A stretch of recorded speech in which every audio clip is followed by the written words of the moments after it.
Hi, it's Cindy, and here we are, another weekend and another prediction of snow. So make sure you stop by the library. Maybe you want to try a new instrument. Remember, we have the xylophone, the guitar, the keyboard, the drum kit.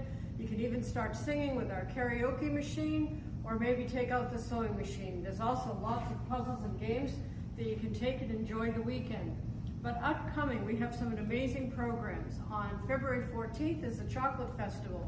That starts off with a dog parade at 11 a.m. led by our own Dewey Decimal. And then you can bring by your chocolate treat that you made to be judged by our 3 judges.